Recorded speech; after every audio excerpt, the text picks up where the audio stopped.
Bonjour à tous et bienvenue dans cette nouvelle vidéo où nous allons voir ensemble les incroyables mythes et légendes autour de la forêt maudite d'Aokigahara.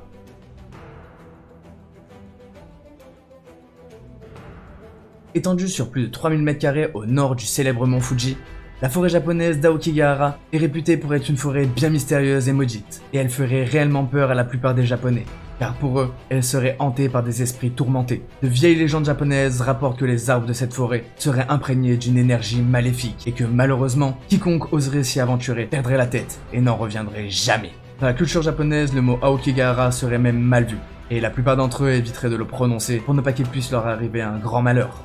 Certains japonais disent même qu'aux abords de cette forêt, ils ressentiraient une énergie spirituelle étrange, et qu'il y aurait une atmosphère très sinistre qui s'y dégage. D'après les rumeurs, Aokigahara serait la forêt la plus hantée du Japon. Mais au-delà des fantômes, certains témoins rapportent d'autres faits bien mystérieux. Il y a des témoignages qui disent s'être fait attaquer par des chauves-souris immenses qui les auraient amenés à prendre la fuite et s'égarer dans la forêt. Mais pour certains chercheurs qui se sont penchés sur cette forêt maudite, ils affirmeraient qu'à l'intérieur de cette forêt, les boussoles se dérégleraient de façon très mystérieuse, ce qui pourrait désorienter les gens. À l'époque, on racontait que c'était des âmes tourmentées qui venaient dérégler les instruments. Mais avec les avancées technologiques, les scientifiques ont pu prouver qu'il s'agissait en fait de différents champs magnétiques qui passaient dans la zone, et qui dérégleraient les boussoles.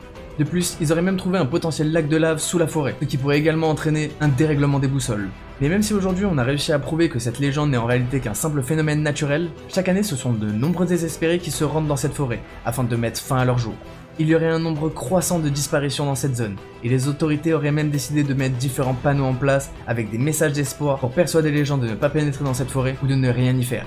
Et c'est un peu à cause de ça que certaines personnes voient les signes d'une malédiction dans cette forêt. En 2018, Logan Paul a également réalisé une vidéo sur ce sujet. Il se serait rendu dans la forêt et malheureusement il aurait réussi à trouver un corps d'une personne décédée. Et beaucoup de gens pensent que c'est toutes ces personnes qui perdent la vie qui reviendraient hanter cette forêt, car ils regretteraient ce qu'ils avaient fait. Les peurs et les écrits ancestrales seraient-ils alors véridiques? Quoi qu'il en soit, si un jour vous passez proche de la forêt d'Aokigahara, je vous conseille de passer votre chemin.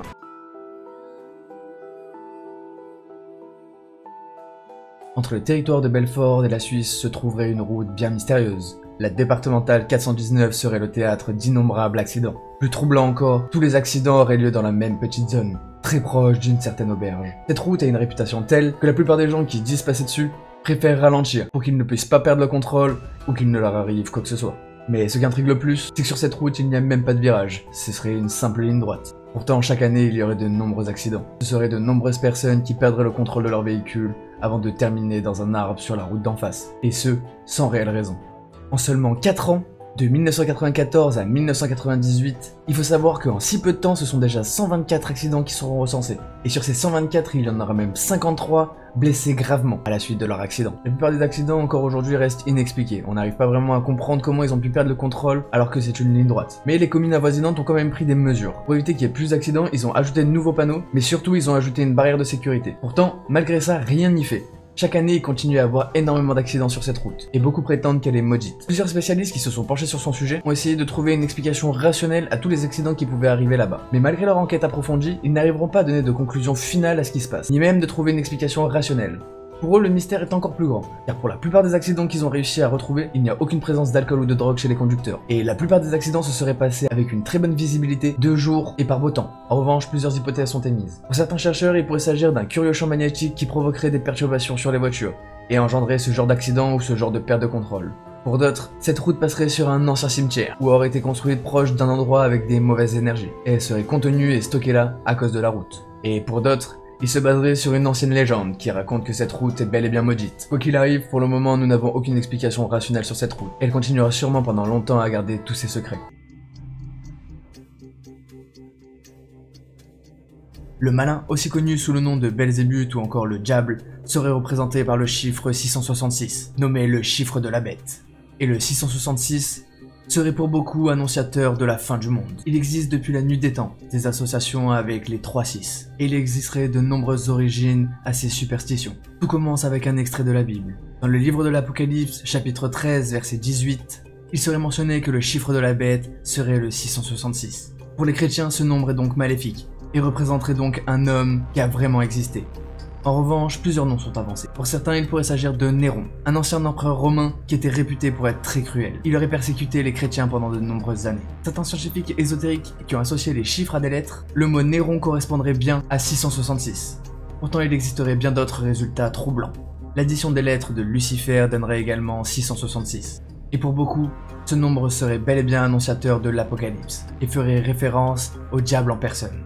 Au fil des siècles, le diable a possédé de nombreux noms, que ce soit Lucifer, Belzébuth ou encore Satan. Dans certaines cultures, certains l'appelleraient même le malin. Et fait assez mystérieux, le malin serait également le nom d'un village en France, proche de Dijon, et il y a de nombreuses rumeurs qui circulent sur ce village.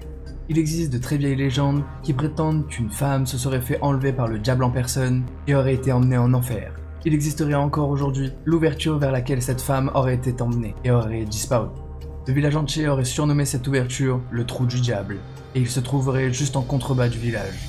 Mais même au Moyen-Âge, il y avait des rumeurs sur cette étrange grotte. Beaucoup prétendaient qu'il s'agissait d'un passage vers un autre monde, et qu'il était interdit d'y aller. D'autres légendes prétendent que le diable serait sorti de ce gouffre et aurait résidé pendant de très nombreuses années dans ce village, qui lui aurait donné son nom. Et fait troublant, durant une certaine époque, le village était le théâtre de nombreux événements très étranges. En 1640, ça aurait été plus d'une vingtaine de personnes qui auraient été condamnées et jugées pour sorcellerie. À cette époque, ils les ont jugées d'une horrible manière. Pour savoir si les personnes avaient bel et bien un lien avec le diable, ils leur ont lié les mains et les pieds ensemble, puis les ont jetés à l'eau. Pour tous ceux qui coulaient, ça voulait dire qu'ils n'avaient pas de pouvoir spécial, et même s'ils mouraient, cela voulait dire qu'ils étaient innocents. Mais pour ceux qui remontaient, on prétendait qu'ils étaient magiciens ou sorciers.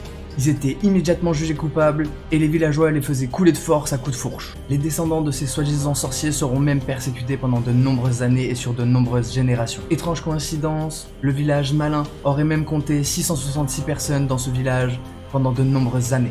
Et beaucoup diront qu'il s'agissait des 666 villageois du malin. Aujourd'hui, il n'y a plus vraiment de phénomènes mystérieux ni de témoignages d'événements étranges. Pourtant, beaucoup prétendent qu'il s'agirait bel et bien du village du malin et qu'un jour il reviendra. Alors faites bien attention.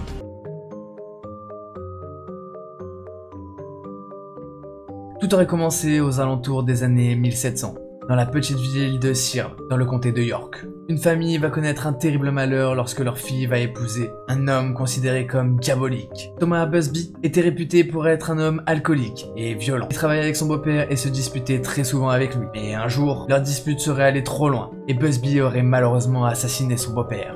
Il va alors être rapidement condamné et jugé à la pendaison. Et à l'époque, avant de mourir, on a le droit à une dernière volonté. Et la sienne est d'aller boire une dernière bière dans son bar préféré. C'est à partir de ce moment-là que la légende va commencer, car il se serait assis sur sa chaise et il aurait jeté une terrible malédiction à quiconque oserait lui prendre sa place, ou oserait s'asseoir sur sa chaise, même après sa mort. Et toutes les personnes qui le défieront connaîtront une terrible mort. Pendant plus de 2 siècles, cette légende va tellement effrayer les gens que personne n'osera s'asseoir sur cette chaise. Il faudra attendre la fin de la Seconde Guerre mondiale pour que 2 jeunes aviateurs décident de braver cette malédiction. Ils n'y voyaient là qu'une vieille superstition et des légendes pour effrayer les gens. Pour eux, il était impossible que le fait de simplement s'asseoir sur une chaise ait de réelles conséquences sur leur vie en général. Pourtant, étrange coïncidence, les 2 aviateurs qui ont décidé de s'asseoir sur cette chaise vont mourir dans un étrange accident de voiture seulement quelques temps après avoir quitté le bar. Voyant la preuve de cette malédiction, les gens n'oseront plus s'asseoir durant de très nombreuses années sur cette chaise. Mais un jour, un groupe d'ouvriers qui travaillait sur un chantier en face de ce bar se rendit dans le bar, et ils avaient entendu parler de cette malédiction. Ils s'amusaient à se lancer des défis lorsque l'un des ouvriers aurait proposé en s'amusant de s'asseoir sur cette chaise. L'un de ses collègues l'aurait alors écouté